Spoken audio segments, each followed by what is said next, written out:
Hare Krishna, Hare Rama, Hare Hare.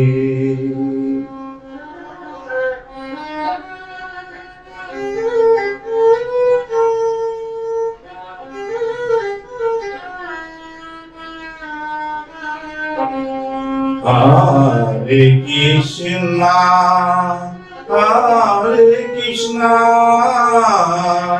Hare Rama, Hare Rama.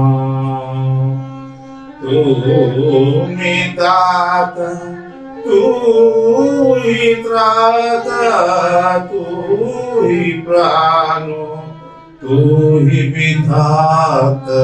Om Namah Vasudevaya, Namah Vasudevaya, Namah Vasudevaya, Namah Vasudevaya, Namah Om Namah Vasudevaya, Namah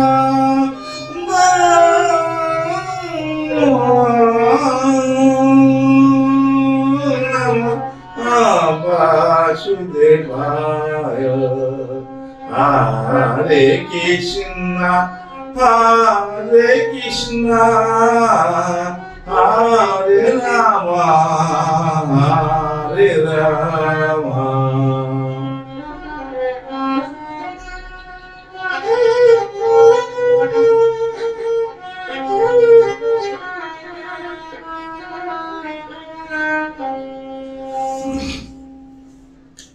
প্রিয় দর্শকবৃন্দ, যারা বাংলাদেশে ভিতরে আছেন, বাইরে আছেন, আপনারা যে অনুষ্ঠান শুনছেন, আশা করি আজকের অনুষ্ঠান একবার রাধে বললে কি হয়, শ্রীকৃষ্ণ রাধার গুণগান আপনারা অসংখ্যবার শুনেছেন। একবার রাধা বললে কি হয়, সেই কাহিনী আজকে আপনাদের পরিবেশন করব। শুনবেন মনোযোগ সহকারে। আর আপনাদের যদি প্রশ্ন উত্তর থাকে, বেদ বেদান্ত উপনিষদ, ভাগবত গীতা, ভাগবত পুরাণ, তো আপনারা প্রশ্নটা নিচে লিখে দেন। যে কোনো প্রশ্ন আপনি ইংরেজি ভাষাও লিখতে পারেন, বাংলায় লিখতে পারেন, যে কোনো ভাষায় প্রশ্ন উত্তর লিখতে পারেন। লাইভ অনুষ্ঠান, প্রশ্ন লিখে দিলে আমি উত্তর দেবো। আমি ভগবত গীতা ইংরেজিতেও দেবো আপনাদেরকে, আপাতত বাংলায় দিচ্ছি, যাতে বাংলা বুঝতে অসুবিধা, ইংরেজিতে পড়বেন। তো একবার রাধে বললে কি হয়, আর যারা তো সারাদিন রাধে বলে, তো সেটাই বলবো। আসল গুরু বন্দনা করে নি। ওম অখণ্ড মণ্ডলাকারম ব্যক্তম মেন চরাচরম তস্মাদং দর্শিতম येन तस्मै गुरुवे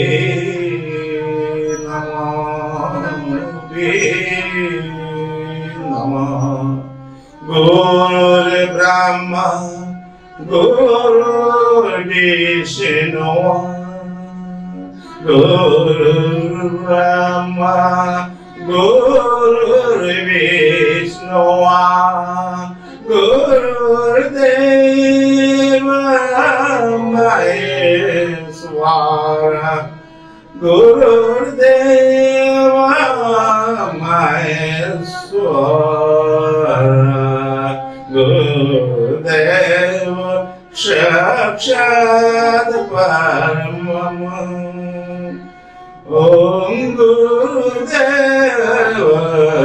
नमः।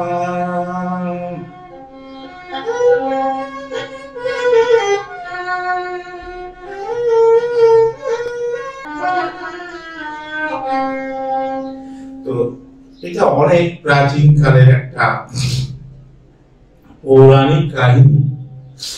একবার বৃন্দাবন ধামে এক ব্যক্তি অসুস্থ হয়ে পড়লেন। তো তিনি তার পুত্র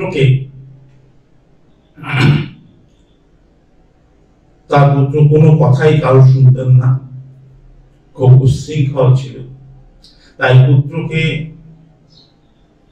ধর্মের পথে আনার সেই ব্যক্তি তারই গুরু দেবের নিকট গেলেন, গিয়ে বললেন, প্রভু, আমার পুত্রকে কিভাবে আমি সঠিক পথে আনতে পারি?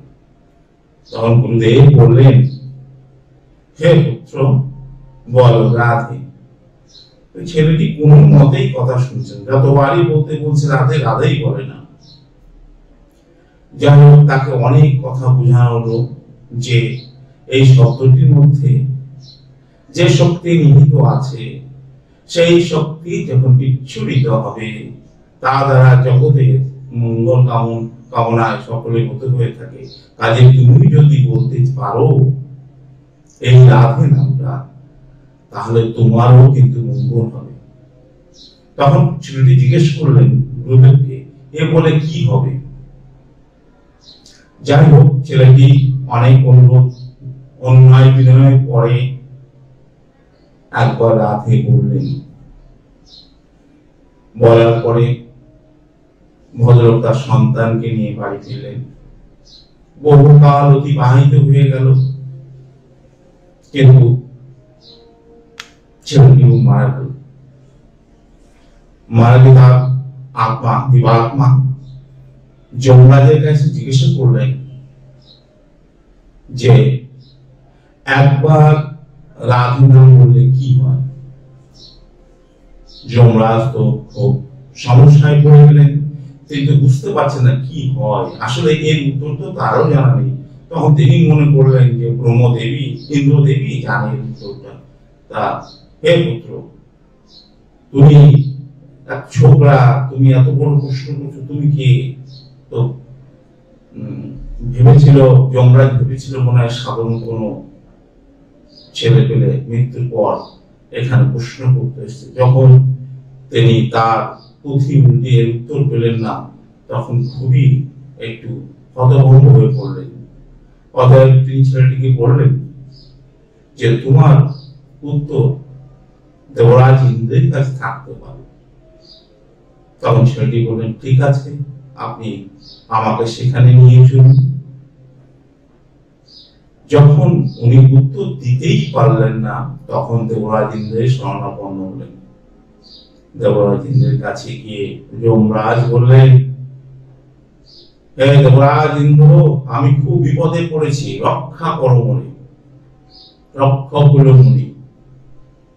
দেবরাজ ইন্দ্র বললেন, কি সমস্যায় পড়েছে? এই ছেলেটি জিজ্ঞেস করছে একবার রাধে নাম বললে কি হয়। সর্বনাশে তো আমারও জানা নেই যমরাজ, তবে হয়তো তুমি, আমি জানি না, কিন্তু নিশ্চয়ই ব্রহ্মদেব জানবে। গোবিন্দ হরে মুরারি নাথ নারায়ণ বাসুদেবা, শ্রীকৃষ্ণ গোবিন্দ হরে মুরারি নাথ নারায়ণ বাসুদেবা, গোবিন্দ হরে মুরারি হে নাথ নারায়ণ বাসুদেবা।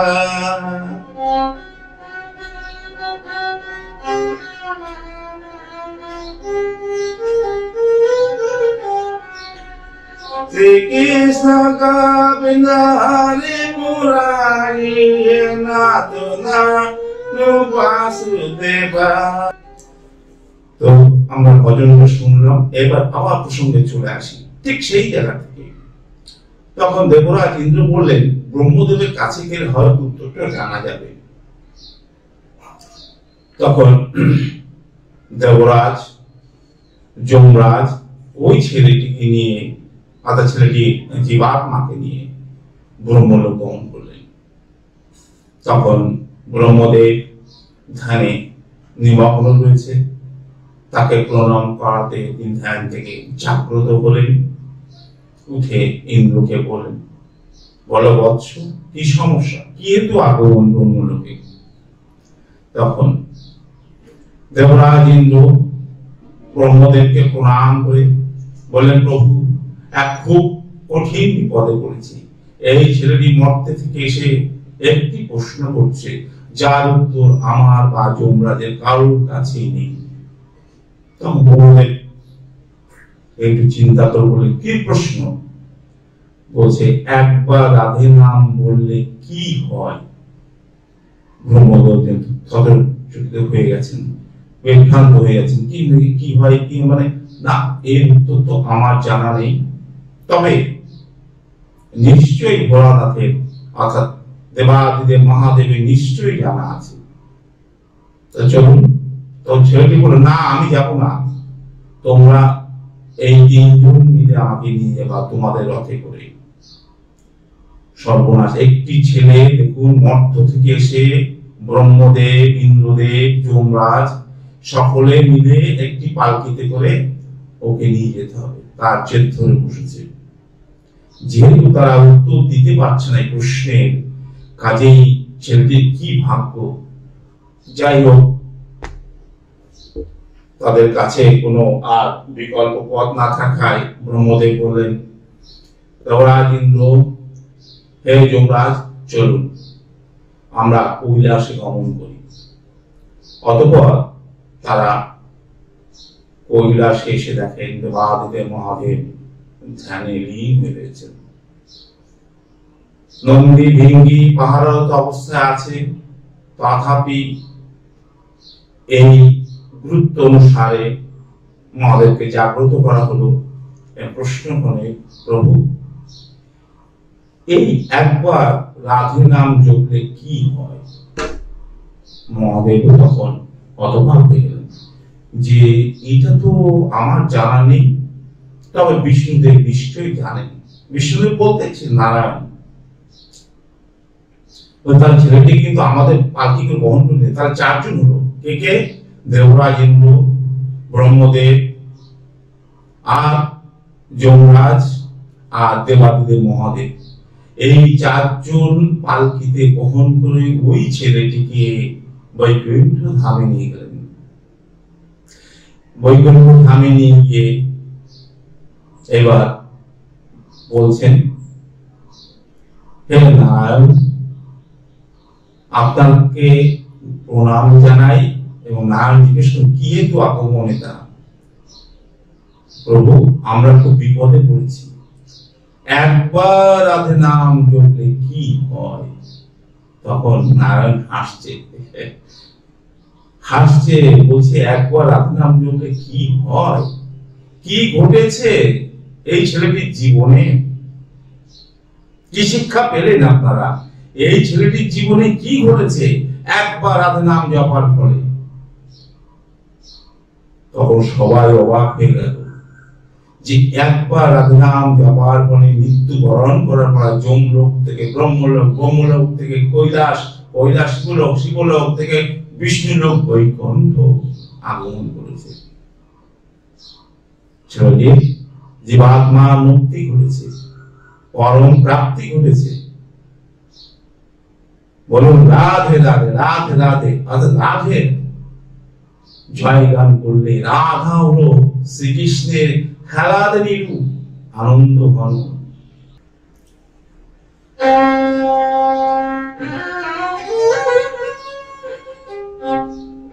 জয় জগদীশ হরি স্বামী, জয় জগদীশ হরি, জয় জগদীশ হরি, জয় জগদীশ হরি। ভক্ত জনী